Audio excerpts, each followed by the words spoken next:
Today we're going to trace a really dark path, the 9 levels of MS-13. We're going to see how a kid who feels invisible on a street corner can climb a ladder of violence to become a kingpin, ruling a criminal empire from a prison cell. So let's start the climb. Everything starts right here. Just picture it. You're 14. You live in a neighborhood where the gang, they run everything. At school, nobody even knows your name. You're a ghost. But out on the street, you see these guys who get respect with just a look. And you just want to be seen. And this is the pole, right? On one side, you have your life. It feels small. Your mom's always working, you're on your own a lot. And the future? Who knows? But then you look at their life. They have status. They have a brotherhood, a family that's always there. They have a future, and it looks like power and money. For a 14-year-old, that's a powerful illusion, and it's almost impossible to say no to. But getting into that world, it's not free. It comes with a price, and it is steep, and it is brutal. This is the first test, the price of entry. We're talking level 1, the pato, and level 2, the cheo. So the very first step, it's not about being tough or violent. It's about being invisible all over again. For months, you're a pacato, a lookout. You just stand on a corner and watch, for cops, for rival gangs, whatever. And you make zero money, not a dime. They're testing you for just one thing. Can you keep your mouth shut? Okay, so you've proven you can be silent. Now you have to face the cheo. This is how it goes down. 13 members surround you in a circle. For 13 seconds, they beat you. And the rule is you can't fight back. You just have to take it. You taste your own blood, the world is spinning, and then it stops. They pull you up, they hug you, and they say, "Welcome home, boy. You're in." And with that beating, you've sealed the deal. You've accepted the gang's most important rule, its motto, blood in, blood out. It's simple and it's brutal. It means the only way in is through violence, and the only way out is death. There's no turning back now. All right, so you're in. Now the real climb starts. This is where you start to see the rewards they promised. But believe me, the risks get a whole lot bigger. Let's move up the ladder to level 3, the soldier, and level 4, the veterano. By the time you're about 16, you're a soldier. You're the grunt, the muscle on the street. Your job is to move drugs, collect rent from local businesses, and if a rival gang steps on your turf, you're the one they call to put in work. And that usually means with your fists, or a bat, or something worse. And for the first time in your life, you're seeing real money. Maybe $200 a week. Now, that might not sound like a lot, but it's more than your mom makes in 3 days of backbreaking work. You can buy the nice sneakers, the gold chain. You're finally starting to feel that power you've been craving. Now, if you survive, and if you prove you are absolutely loyal, you move up to veterano. But this isn't a promotion you just get. You have to earn it. And usually, that means doing a prison bid and not snitching. Once you're out, you're not the one doing the dirty work anymore. You're managing territory. You have your own young soldiers working for you.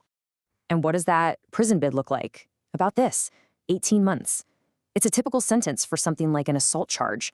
See, it's just long enough to prove you're not a snitch, that you can be trusted. It's a calculated test, and passing it earns you a whole new level of respect. And the reward for doing that time? Well, your pay jumps. Big time. We're talking around $1,500 a week. You've got a decent car, your own place. Life feels pretty good, right? But here's the catch. The cops definitely know your name now. You have a target on your back. Okay, this is where everything changes. Up until now, it's been about street fights and hustling. Now, the climb moves from the corner to the boardroom. You're not just a gangster anymore. You're becoming an executive, a palabrero or a ranflero. I mean, the shift is it's stark. As a soldier, your tools were a bat and maybe a weapon. As a palabrero, a clique leader, your tools are your words. It's about negotiation, strategy, giving orders. And your enemies? They're not just the gang down the block anymore. Now you're on the FBI's radar. And if you climb even higher, you become a ranflero, a regional boss. And just look at this list of responsibilities. This isn't gang stuff. This is corporate management. You're negotiating logistics with international drug cartels. You're trying to figure out how to launder millions of dollars. You're setting the price of drugs for an entire city, all while trying to dodge federal wiretaps. You're basically the CEO of a criminal corporation. So yeah, you have serious power. You live in a nice house. But but it's a prison made of gold. The feds are listening to your calls. Other leaders want your job. You can't even trust the guys working for you. You are completely a prisoner of the life you fought so hard to build. So where does the ultimate power in this whole organization actually live? You'd think it's in a mansion somewhere, right? Nope. The crazy truth is, in MS-13, the real kings are the ones already behind bars. Eventually, it happens. The feds finally build their case, and you get hit with a life sentence. But for MS-13, this is not the end of your career. It's a promotion. On the outside, you were powerful, but inside a maximum security prison, you become a shot caller. You become a king. Just think about this paradox for a second. On the streets, you are a prisoner of the life, constantly hunted. But inside a federal prison, you run the whole cell block. You have total control. You control the drugs, the phones, the money. You can order a hit on someone 1,000 miles away with a single coded message. You are literally in a cage, but your power has never been greater. And then, above even the shot callers, there's a level that's almost a myth: the international leaders. These are the founders, the absolute legends of the gang, and they rule from supermax prisons in El Salvador.